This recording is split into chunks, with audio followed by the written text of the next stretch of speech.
118명이었어요. 그 100명 정도면은 너무 많다고 생각해요.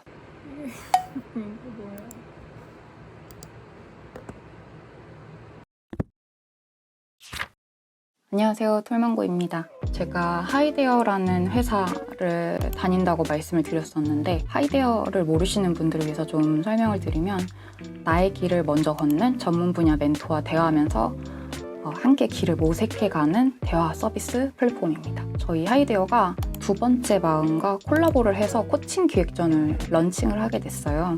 사실 저는 두 번째 마음과 노은정 소장님을 런칭 전에 그룹 상담을 통해서 알게 되었습니다. 그중 심리 검사를 받고 1대1 상담으로 진행되는 세션이 있었거든요. 저는 그때 TCI라는 기질 성격 검사를 받았었어요. 이 검사는 이제 기질과 성격 이렇게 나뉘어져서 결과가 나오는데요. 어떤 이제 선천적으로 날 때부터 계속 변하지 않는 기질이 있고요. 그리고 성격은 사회화나 교육에 의해서 기질을 또 보완하기 위해서 변하기도 하고 성숙해지기도 한다고 해요. 그래서 매년 하시는 분도 있다고 하더라고요. 저 같은 경우는 독일 가기 전에 한 번 이제 했었고 이번이 두 번째였거든요. 근데 결과가 상당히 슬펐는데요. 제가 왜 그렇게 행동하고 느꼈었는지를 알게 되었던 계기가 좀 되었고, 사회기 하고 1대1 세션 하고 이제 나머지 사회기를 했는데, 그 중간에 했었던 이 1대1 기질 성격 유형 검사가 저의 그룹 상담의 터닝 포인트가 되었어요. 기질 같은 경우는 자극 추구, 위험 회피, 사회적 민감성, 인내력 이렇게 나오는데, 저는 모두 보통 이상부터 이제 높음까지 69에서 99 정도 수치가 나왔어요. 그리고 성격 같은 경우는 자율성, 연대감, 자기초월 이렇게 세 가지로 나오거든요. 근데 자율성은 이제 나, 연대감은 우리, 자기초월은 세 개, 좀 쉽게 얘기해서 나타내는데, 일단은 저는 연대감과 자기초월, 그러니까 우리와 세계에 대한 인식들은 80 이상으로 보통이거나 아니면 조금 높은 수치 이 정도가 나왔어요. 근데 문제는 이 나를 인식하는 나라고 생각하는 자율성이 숫자 2가 나왔어요. 100점이 최고점이거든요. 근데 숫자 2가 나왔다는 거, 요거는 조금 수치가 낮네 하는 정도가 아니라 너무 많이 낮은 거죠.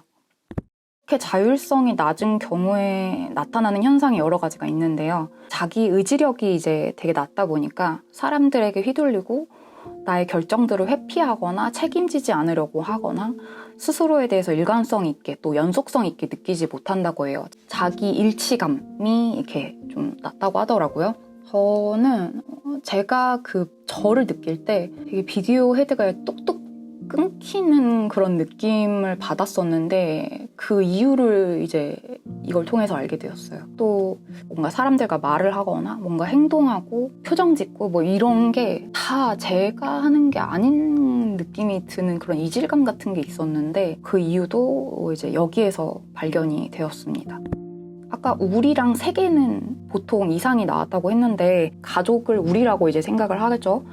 가족이 결정하게끔 나의 결정을 권한을 자꾸 넘겨버리는 제가 이제 생각이 나더라고요. 내 감정과 기분을 타인에게서 확인을 자꾸 받는 거예요. 가족들에게 전화를 해가지고 내가 오늘 이런 사건이 있었다? 근데 내가 이 상황에서 기분이 나쁜 게 맞아? 이렇게 물어보고, 내가 이런 거에 화내도 되는지, 내가 슬퍼해도 되는지 이런 것조차도 이제 허락을 받는 제 모습들이 기억이 나더라고요. 심지어 쉴 시간이 생겼는데 어떻게 쉬어야 하는지, 저녁을 뭘 메뉴를 먹어야 되는지 그런 것들도 막 조언을 구하고 결정해달라고 막 권한을 넘기는 일들, 뭘 원하는지를 모르겠더라고요. 그때는 그룹 상담을 처음 시작했을 땐 제 의견을 이렇게 물어보거나 생각을 얘기해야 되는 시간이 그렇게 무섭고 힘들고 이렇게 두렵고 좀 묻혀있고 싶다, 약간 좀 힘들었어요. 근데 이제 TCI를 받은 이후로는 조금 많이 변화가 되었어요. 근데 원래 제가 그랬냐 하면은, 이제 독일 가기 전에도 제가 한번 받았다고 했잖아요. TCI 그 검사 결과는 아닌데, 당시 상담해주셨던 선생님께서 저에게 뭐라고 하셨냐면은, 예영 씨는 성찰이 뛰어나신 분인 것 같아요, 이렇게 말씀을 하시더라고요. 저에게 있었던 어떤 사건이 있다면 이것들을 제 내면에서 돌아보고 또 해석하는 능력이 굉장히 좋다고 얘기를 해주셨었어요. 그런데 그런 제가 지금은 이제 자율성이 이렇게 아주 낮게 나온다는 거는 굉장히 큰 변화가 있는 거죠. 나는 우울증 많이 좋아졌는데 왜 일상에서 이렇게 불편하지? 했던 부분들이 결과를 듣고 슬프더라고요. 근데 오히려 제대로 알게 되고 슬퍼해야 하는 상황에 내가 슬프니까 오히려 정리되고 편안해지는 걸 좀 경험했어요. 노은정 선생님과 상담하고 또 그날 끝나고 나서 그 내용을 토대로 몇 가지 정리를 좀 혼자 노트를 했어요. 그거를 다시 읽는데 여러분들하고 좀 같이 공유하면 좋겠다라는 생각이 들더라고요. 그래서 저의 검사 결과이긴 하지만 나다움을 찾아가야 할 누군가에게 필요한 내용이지 않을까. 선생님께서 뭐라고 하셨냐면은 자율성이 잘 자리 잡도록 하되 그거를 또 그렇다고 막 압박하거나 막 쫓기듯이 하거나 그거를 막 해내야지 이렇게 하지 않도록 저만의 속도로 저만의 방법으로 하는 게 좋다 이렇게 말씀을 하셨어요. 첫 번째로 과하게 생각되어질 정도로 나를 보호를 하기. 두 번째는 내 감정을 내가 잘 알아차리고 보살펴야겠다. 세 번째는 독이 되는 관계는 거리를 두자. 그 선생님께서 이건 말씀하신 건데 나한테 독이 되는 관계는 거리를 두라고 하시더라고요. 그리고 네 번째는 보복 환상 버리기. 내가 이렇게 행동하면은 저 사람이 나한테 이렇게 보복하지 않을까라고 이제 상상하는 거거든요. 근데 그 환상을 버리는 거예요. 설령 보복 받더라도 그때 가서 내가 대응할 수 있는 선택을 할 수 있다는 거를 계속 기억하기. 그거에 이제 두려움, 불안이 이제 오는데 그런 보복 환상을 버리는 거. 다섯 번째, 내가 좋아하는 시각, 촉각, 후각 등 오감을 이용해서 즐거움을 느끼는 상황을 자주 만들기. 여섯 번째는 간혹 내가 하고 싶은 것들을 하도록 일탈도 하게 해주기. 식단을 해야 되지만 하루쯤은 좀 먹고 싶은 거 먹어보는 거.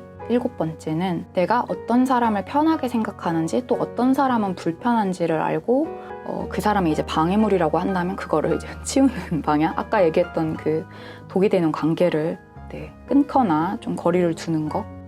그리고 또 내가 어떨 때 어떤 상황에서 편한지 불편한지를 알아놓고 나를 잘 대해주려면 어떻게 해야 할지를 계속 돌아보는 거죠. 그런 작업들을 해나가는 거를 해야겠다. 저도 다시 읽으면서 이렇게 나한테 해줘야겠다 생각이 들더라고요.